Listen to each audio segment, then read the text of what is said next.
Independent Watcher is delighted to welcome to Hong Kong a pivotal figure of the independent watchmaking world, Mr. Vianney Halter himself. 25 years ago, the adventure started with the Antiqua, which challenged the perception of what a wristwatch could be. His style is very much retro-futuristic, and lately he explored the phenomenon of resonance, which he finally put into triple axis tourbillon just because he can. All right, we're going to switch to French with subtitles to make it a bit easier for Vianney to express his passion for watchmaking. Bonjour Vianney. Hello. Alors, tu peux parler en français maintenant. Merci. Alors, tu viens d'arriver à Hong Kong, très différent de Sainte-Croix, où j'imagine tu crées dans la tranquillité. Alors, est-ce que ça t'inspire, cette ville, rencontrer les acheteurs de tes montres? Ça m'inspire de rencontrer des nouveaux mondes dans lesquels il y a des choses à partager et à échanger. C'est vrai que découvrir Hong Kong, c'est quand même un peu impressionnant. Ouais. Pour moi, c'est la deuxième fois que je viens à Hong Kong en 2 mois. Donc c'était quelque chose qui était toujours, il faut aller à Hong Kong, il faut aller à Hong Kong. Mais j'ai passé ma vie en tournant juste autour. Maintenant, je découvre. J'ai un bon feeling avec la ville et avec l'ambiance qu'on y trouve.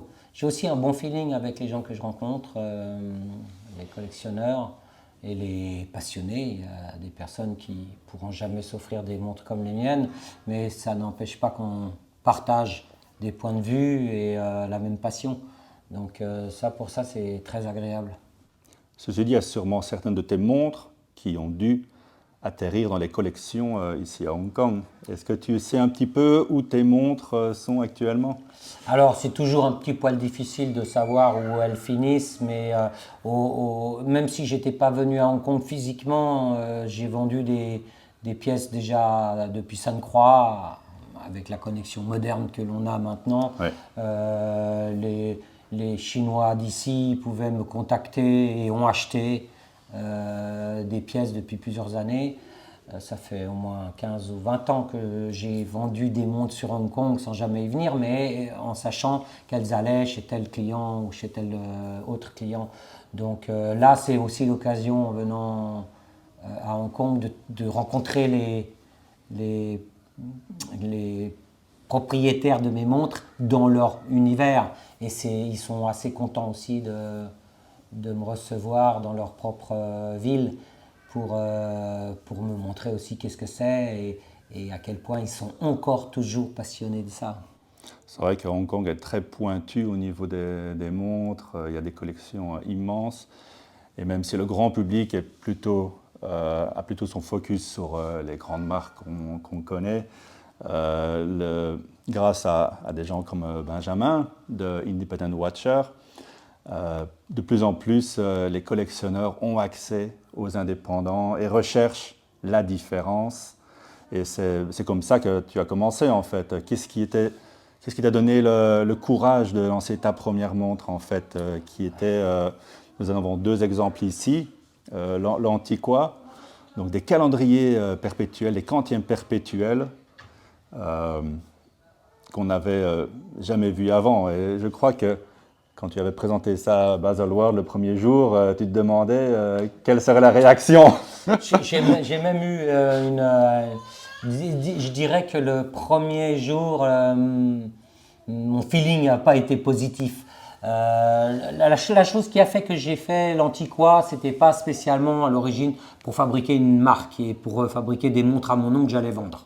J'ai fabriqué l'Antiqua parce que j'avais besoin de vendre mon savoir-faire et que j'avais rien qui me permettait d'avoir un support, des éléments pour convaincre des entreprises en Suisse d'acheter mon travail. D'accord. Donc il y avait toujours des problèmes de confidentialité pour les marques pour lesquelles je travaillais. Donc, je ne pouvais pas aller voir une autre marque en disant « je travaille pour un tel ». Sinon, ils comprenaient très vite que la confidentialité, je ne l'assurais pas.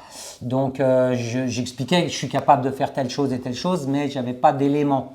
Donc, j'ai décidé en 96 de fabriquer un élément, une montre, parce que j'avais un peu de temps, une montre qui permettait de montrer toute ma capacité. Et c'est pour ça que la montre était assez compliquée en elle-même au niveau de la boîte, parce que je voulais pouvoir exprimer sur la boîte tous les niveaux de précision, de finition qu'on pouvait aussi avoir dans les mécaniques de l'horlogerie. C'est pour ça que c'est une boîte très technique. Et je voulais aussi démontrer que j'avais des capacités de design ou de création un petit peu décalées, qui n'étaient pas dans la norme ou qui permettaient d'imaginer que j'aille ailleurs. Alors j'ai fabriqué cette pièce et puis à travers les rencontres, j'ai dû exposer à Bâle en 98. Et c'est vrai que le premier jour où la montre a été vue, tout le monde passait pour rigoler en disant, pour voir ce qui n'était pas une montre. Mais tout le monde disait mais ça c'est pas de l'horlogerie. Chose étrange, c'est que 25 ans après, maintenant, ces mêmes personnes considèrent cette pièce comme une montre iconique qui a ouvert une porte ou une fenêtre sur un autre univers et qui a permis à une pléthore de nouvelles petites entreprises de s'essayer dans un design et dans des complications qui ne se faisaient pas avant elles. Donc c'est fascinant, tu ne cherchais pas à créer une marque et la marque s'est créée d'elle-même. Exact. C'est comme je dis en anglais, by chance, Ouais. because it was not the target. Et c'était pas l'objectif de fabriquer une marque et de fabriquer des montres à mon nom. Le truc a été que j'exposais à Bâle pour trouver des marques qui avaient besoin de mon travail et j'ai aussi trouvé au final des personnes qui sont venues, malgré tous ceux qui disaient que c'était pas une montre, qui sont venus en me disant mais si je t'en commandais une, tu pourrais en faire une autre. Ouais. Et puis c'est comme ça que j'ai dit bah pourquoi pas fabriquer des montres pour des grandes marques ou refabriquer la montre que j'avais faite pour me vendre à quelqu'un qui en avait envie. Bah, ça coulait de source, c'était pour moi comme un travail de sous-traitance aussi, mais en lien direct avec l'intéressé. Donc j'ai commencé à en faire une, et puis encore une, et puis encore une. Puis voilà, en 25 ans, j'en ai fait plus de 100. Plus de 100. Et de montres au total, tu sais combien tu en as fait depuis? Avec les collaborations que j'ai faites dans ma carrière, comme Goldfile ou Harry Woodson et autres, j'ai dépassé les 800 pièces sorties de mes ateliers. D'accord. Donc ça fait quand même pas mal de montres. Donc c'était l'opus 3 pour ceux qui se demandent, pour Harry Winston. Et donc je vois à ton poignet, Exact. est-ce que c'est la fameuse résonance Alors c'est sur le triple axis Exact. tourbillon? Donc ça vient du fin fond de l'espace. Et alors j'ai entendu deux histoires. C'est que d'un côté, tu étais fasciné par les trous noirs qui se rapprochaient et créaient ce phénomène de résonance. D'un autre côté, tu voulais accorder ton piano et le phénomène de résonance d'une, comment appelle-t-on ça, d'un diapason t'a fasciné et tu as commencé ta recherche en grand et puis de plus en plus petit. Exact. En fait, les deux mondes sont liés. Le fait de m'intéresser à peut-être construire un appareil horaire qui fonctionnait avec un effet de résonance est venu dans les années 96, à peu près au moment où je fabriquais l'Antiqua. C'est une période où j'avais moins de travail parce qu'il y avait une grosse crise ici en Asie. Et les pièces que je fabriquais pour des grandes marques comme Audemars Piguet et d'autres étaient destinées à ce marché. Et du coup, les clients ils demandaient de repousser les délais de livraison pour éviter de recevoir une montre qu'ils n'allaient pas livrer tout de suite. Ils attendaient que l'Asie se refasse financièrement. Et moi, du coup, j'avais du temps. J'ai passé ce temps pour fabriquer cette pièce, pour aller me vendre, l'Antiqua. Et j'ai aussi commencé à apprendre à jouer du piano. Et puis, ça m'a amené à devoir accorder le piano et ça m'a amené à m'interroger sur ce qui se passait dans la machine du piano avec les sons, les cordes qui vibrent entre elles et comment accorder au final une note exacte quand tu as 3 cordes différentes pour la même note. Et je me suis rendu compte qu'en fait, tu règles jamais les cordes exactement à la fréquence. Tu es toujours décalé et tu peux jamais être exact. Mais quand tu fais ça 3 fois de suite sur la même zone et sur les 3 cordes qui sont les unes à côté des autres, quand tu les fais résonner, les cordes, elles entrent en harmonique pour ne donner plus qu'un seul son, une seule fréquence. Et du coup, la fréquence est meilleure et la durée du son reste plus longtemps dans les cordes parce que l'énergie se transfère de l'une à l'autre sans se dissiper à l'extérieur et du coup, le son dure plus longtemps. Et ça m'a motivé pour fabriquer un appareil à résonance, mais ça a pris 25 ans. Donc, ce n'était pas une histoire simple. La chose, c'est qu'en 2015, je m'intéresse évidemment à la science-fiction, à ce qui se passe dans l'espace, mais dans l'espace aussi, je m'intéresse à la science. Donc, je lis aussi la science et je suis fasciné par ces choses-là. Donc, j'avais appris à une époque que Einstein avait en 1915-1916 écrit une équation pour expliquer que notre univers à 4 dimensions n'était pas si rigide que ça, que si quelque chose se passait à l'autre bout de notre univers, 2 trous noirs qui collapsent ensemble, la réaction, enfin l'énergie dégagée par ce phénomène allait interférer chez nous à un moment donné, à travers une propagation qui était l'onde gravitationnelle. Et j'ai pensé, c'est très intéressant parce qu'au final, on est connecté avec l'autre bout de l'univers, quoi qu'il y arrive. Même si ça va mettre du temps, s'il se passe quelque chose à l'opposé de l'endroit où on est, on sera influencé par ça, comme on peut être influencé peut-être par la nature, le vivant, les choses qui sont autour de nous, les gens. Et du coup, il y a des choses qui résonnent entre nous ou qui résonnent dans nous pour être connectés à tout ce qui nous entoure. Et puis en 2015 ou que 2016, il y a 2 machines qui ont été construites. Alors ça a mis des années à les faire, mais les scientifiques ont construit 2 machines sur Terre, des machines très imposantes, une en Europe, une aux États-Unis. Et en 2015-2016, un siècle après la théorie, on a enregistré les premières ondes gravitationnelles sur des machines. Ça a démontré que la théorie était juste et ça permettait d'ouvrir une autre vision sur la compréhension de notre monde. Et ça, je me suis dit, bon sang de bonsoir, ça fait 25 ans que tu es en train de travailler sur un appareil à résonance. Maintenant, ça doit te motiver, cette découverte ou cette constatation de cette pensée qui était celle d'Einstein. Ça doit te pousser, te motiver pour finir, si tu le peux, un objet d'horlogerie qui va fonctionner en résonance. Et j'ai trouvé à construire une architecture qui permet d'obtenir ce phénomène dans une montre. Et ça m'a tout de suite motivé pour, une fois que je l'avais, pour l'installer au milieu du Deep Space Tourbillon, qui était une représentation de notre état ici sur Terre.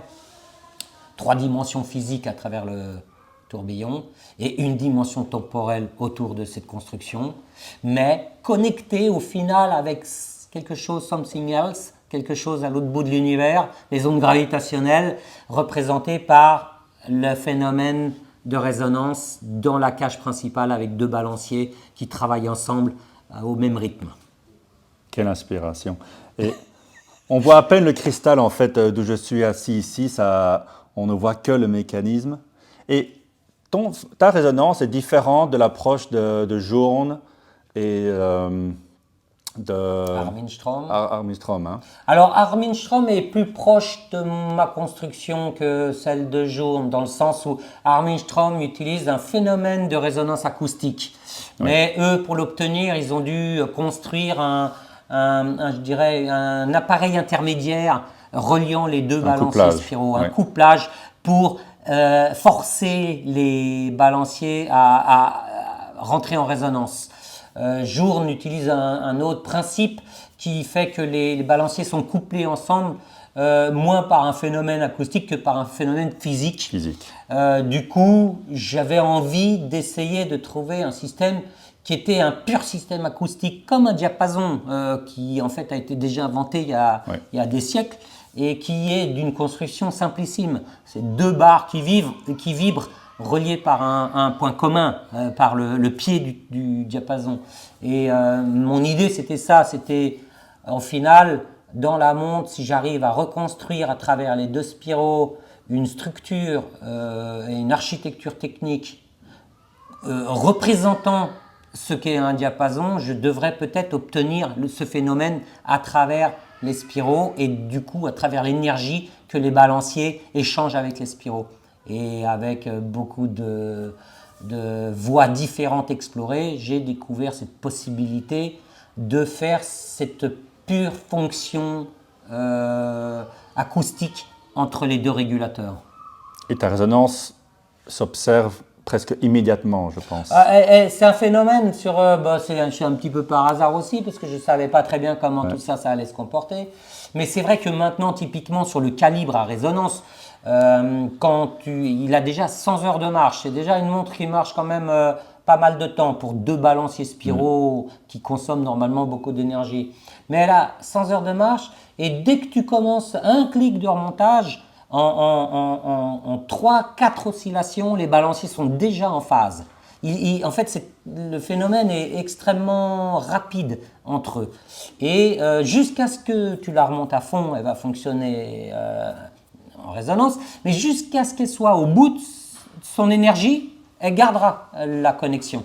Du coup, j'ai une montre qui fonctionne sans heures de réserve, en fonctionnant en réserve. Même à basse amplitude. Même à basse amplitude. Alors, à basse amplitude, en revanche, quand tu la portes, il y a des déphasages qui peuvent se faire de façon plus fréquente. Mais dès qu'il n'y a pas de perturbation, les balanciers se refixent ensemble. Mais parce que plus l'énergie est forte dans le couple, moins les influences extérieures sont problématiques. Après, quand tu arrives pratiquement à zéro, si tu secoues ta montre, tu arrives à déphaser les balanciers. Mais si tu la reposes, même à basse amplitude, si tu la reposes, pratiquement instantanément, en quelques oscillations, tac, les balanciers se refixent ensemble. Et en parlant de la reposer, est-ce que tu penses mettre le mécanisme sans le tourbillon? Alors, je l'ai fait du coup. À l'origine, c'était l'idée, il y a 25 ans. Je m'étais dit, si tu arrives à fabriquer une montre à résonance, t'en feras un calibre. Et puis voilà, et puis après, 25 ans se sont passés.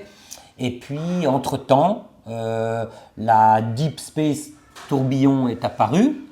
J'ai fabriqué en 2013 un 3-axes qui était plus une montre philosophique qu'une montre pour avoir l'heure, mais c'était quand même un 3-axes pour représenter l'univers qui était autour de nous, les 3 dimensions et la 4e dimension du temps. Elle est apparue en cours de route, ce qui fait que quand j'ai fabriqué la résonance, le réflexe a été d'installer la résonance dans le tourbillon. Et donc j'ai dû construire une cage extrêmement compliquée et extrêmement légère pour permettre de recevoir tous les éléments faisant que le phénomène allait se produire. Et puis après ça, j'étais content d'avoir atteint ce résultat sur le 3-axes, mais l'origine c'était de fabriquer un calibre. Et par chance, parce que j'ai été forcé dans la construction de la structure du 3-axes pour le mettre en résonance, ça m'a donné l'idée de la structure de la montre simple, si on peut l'appeler simple, du calibre de résonance que je pouvais faire. Si je ne l'avais pas fait dans le tourbillon, ça aurait été une montre un peu basique et classique, comme peut-être Journe a fait. Il a une platine principale avec lesquelles il a rajouté les roues, les éléments dessus, les ponts et ainsi de suite, comme on trouve dans pratiquement toutes les montres. Armstrong, même chose. Ils ont une base sur laquelle ils ont construit.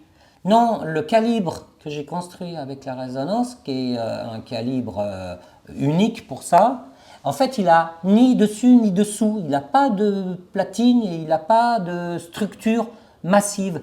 je l'ai construit exactement sur l'architecture du tourbillon, en faisant que tous les éléments sont le minimum du métal que je pouvais mettre, le plus léger qu'il pouvait y avoir, sans avoir eu une face d'un côté ou de l'autre, parce que les balanciers en fait sont installés de façon symétrique et tu as une face sur chaque face et un arrière sur chaque arrière, ce qui fait que la montre elle pouvait être construite d'une façon différente. Et ça n'a été possible que parce que j'ai attendu 25 ans et parce que j'ai fait le 3 axes entre-temps. Donc quand la verra-t-on cette montre? Je l'ai fini, la première a été livrée début décembre, ici à Hong Kong, enfin c'était à Macao, un petit peu à côté. C'était la première fois que je livrais une montre La Résonance, essentiellement dédiée à ce phénomène. Depuis, j'en ai livré 2 autres, ça fait donc la 3e. Maintenant, j'ai un rythme de production qui va me permettre peut-être d'en faire 5 ou 6 par an.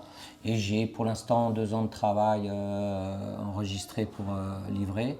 Donc là, je suis assez content de commencer à offrir à mes clients cette pièce qui apparemment leur font énormément plaisir. Alors, est-ce que tu travailles juste sur cette pièce maintenant ou bien tu travailles sur plusieurs modèles en même temps en fonction des commandes? J'imagine que ce n'est pas évident au niveau des machines. Non, alors au niveau des machines, ça va encore parce que je ne fabrique pas des quantités gigantesques. Alors du coup, les machines ne sont pas, je dirais, occupées non-stop sur un type de calibre.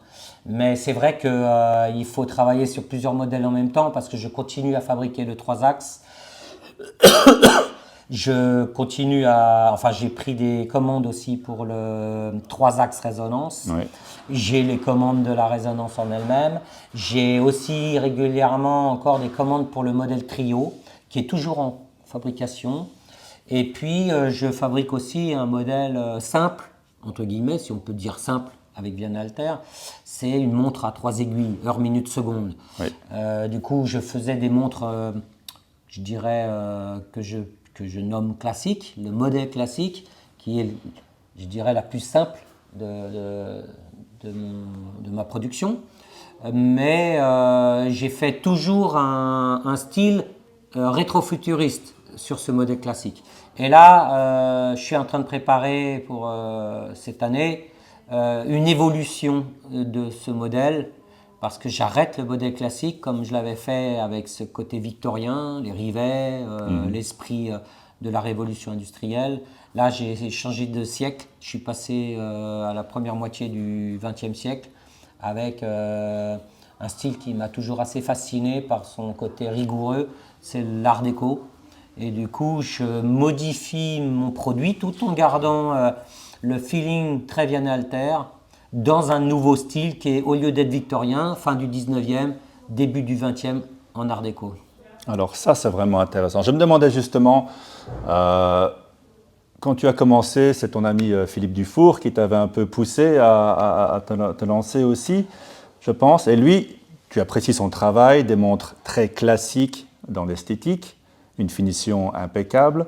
Est-ce que ça te tente avec ce modèle Art déco? Tu vas être plus proche d'une montre un peu plus classique, comme moi je porte par exemple, ou bien ça va rester du Vianney Alter d'une autre planète? Ça va rester du Viana Alter, ça va rester au final quand même une dress watch, une montre très chic, mais avec des comment dirait-on, des signes et des marques propres à ma façon de m'exprimer, avec mon propre style.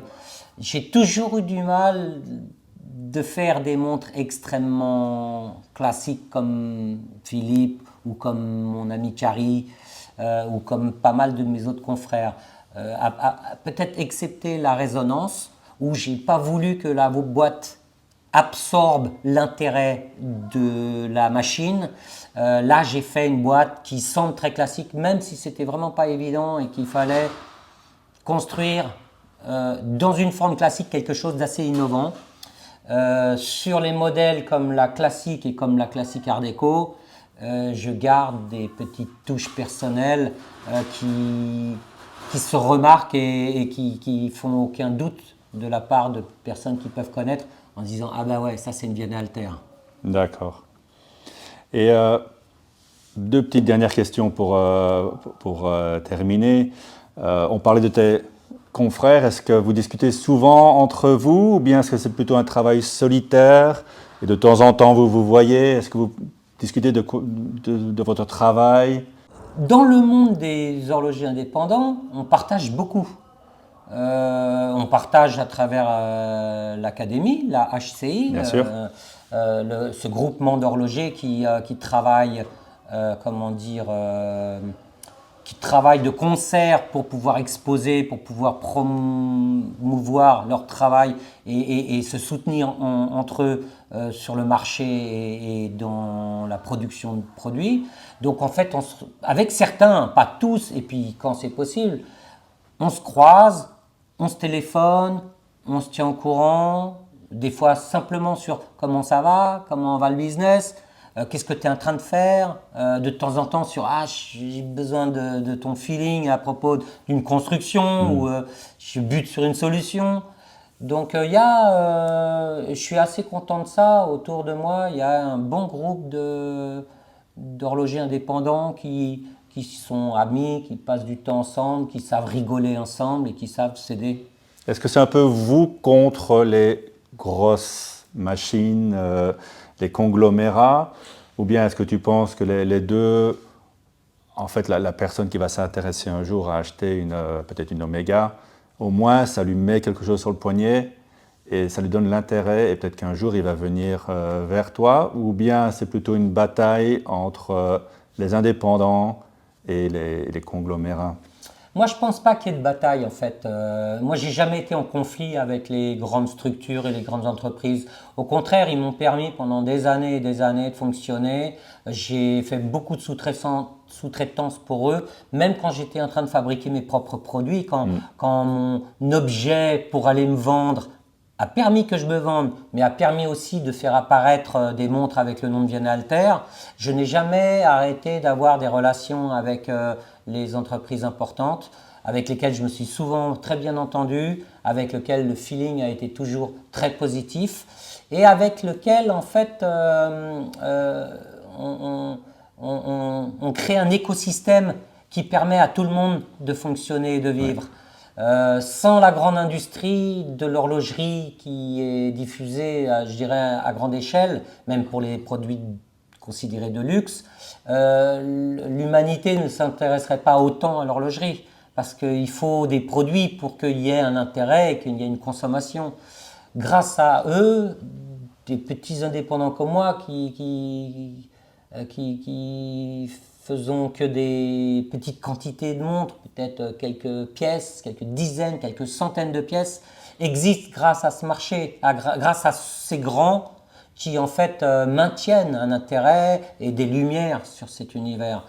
Je pense qu'à une époque, les grands groupes nous voyaient peut-être comme pas des parasites ou des opportunistes, mais comme des choses qui pouvaient un petit peu perturber leur marché. Maintenant, je pense qu'ils ont une autre vision. On participe à une émulation de ce monde.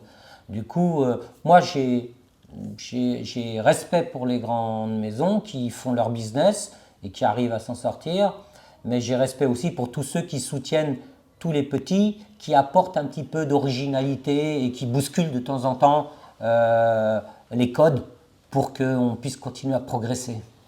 En même temps, ça doit être difficile, vu le succès des indépendants actuellement, ce n'était pas toujours comme ça bien sûr, pour les grandes maisons de garder du talent. Quand ils doivent faire tous les jours le même modèle parce qu'on en demande 2000, est-ce qu'ils sont sûrement tentés de quitter, de venir travailler avec toi par exemple, ou bien de commencer une maison tout seul? Ouais, mais justement, je pense qu'il y a maintenant de plus en plus de synergies et de connexions qui se créent. Des grands groupes ou des grandes productions, c'est bien entendu difficile à manager pour sortir du rail et de la demande.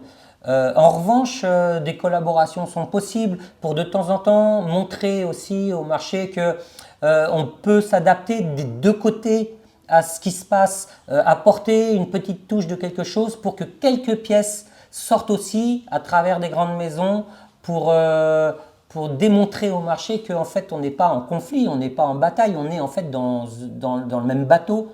On peut partager un point de vue sans automatiquement remettre en question des chaînes de production et des modèles qui marchent très bien. Mais de temps en temps, c'est bien aussi pour des grandes entreprises de prouver aussi au marché qu'ils ne sont pas obtus et qu'ils peuvent produire des choses un peu décalées en petite quantité parce qu'eux, ils ont aussi des moyens de soutenir cette possibilité de décalage. Pour un horloger indépendant comme moi, c'est toujours un énorme investissement que de refabriquer un produit. Mais pour une énorme structure, de fabriquer quelques pièces un peu décalées, en fait, c'est plus de l'image et c'est plus du partage. Donc pour ça, non, je crois que les deux voies sont gérables et les deux voies sont intéressantes à suivre. En parlant d'image, de partage et d'accessibilité, tu as fait une collaboration avec Louis Erard Ouais. pour que des gens qui n'ont peut-être pas les moyens de s'offrir une de tes montres puissent avoir le nom Vianney Alter au poignet. Est-ce que tu comptes faire encore quelque chose comme ça dans le futur? C'était comment cette collaboration? Bah, c'était entre guillemets, bon, j'ai collaboré avec des boîtes comme Goldfile à l'époque ou comme Harry Winston avec l'Opus 3. Je sais que les collaborations peuvent être possibles et que je suis ouvert à ça parce que j'aime bien partager avec les autres. Ça me force aussi à sortir de mon confort et de mon nid pour m'adapter un petit peu aux autres. Avec Louis Erard, c'était une proposition qui m'a été faite de Manuel Helmsch qui m'a convaincu par son côté sympathique et sincère de m'engager dans cette aventure. Et j'ai eu affaire à une équipe qui était jeune, dynamique, agréable. Et ça a été une expérience très bien. Ça m'a aussi permis de donner un petit peu de mon point de vue dans une autre entreprise qui fabrique des montres que moi je suis incapable de fabriquer. Des montres à ce prix-là, je ne sais pas faire. Donc ça a permis aussi à quelques personnes, au moins une centaine ou presque 200 personnes, de se faire plaisir en sachant très bien qu'ils ne pourraient jamais avoir une Vianney Alter que j'ai faite à mon établi. Mais au moins ils avaient une Vianney Alter, Louis Erard, qui portait une partie de l'ADN de ma vision ou de mon point de vue. Et du coup, refaire ça avec d'autres entreprises, si j'ai le même feeling avec les équipes, ou même avec Louis Erard si ça se reproduit, pourquoi pas si on fait quelque chose qui a de la consistance. D'accord. Bon ben, Vianney, écoute, merci d'avoir pris le temps de parler avec nous. Guys, if you want to know more about how to contact Vianney, of course, here in Hong Kong, Greater China, you can contact Benjamin at Independent Watcher. If you want maybe to place an order for the real deal, I hope you are able to get it. And well, Vianney, I hope you're going to enjoy your time in Hong Kong. Thank you very much for your attention and your time. Wonderful. Bye-bye, guys.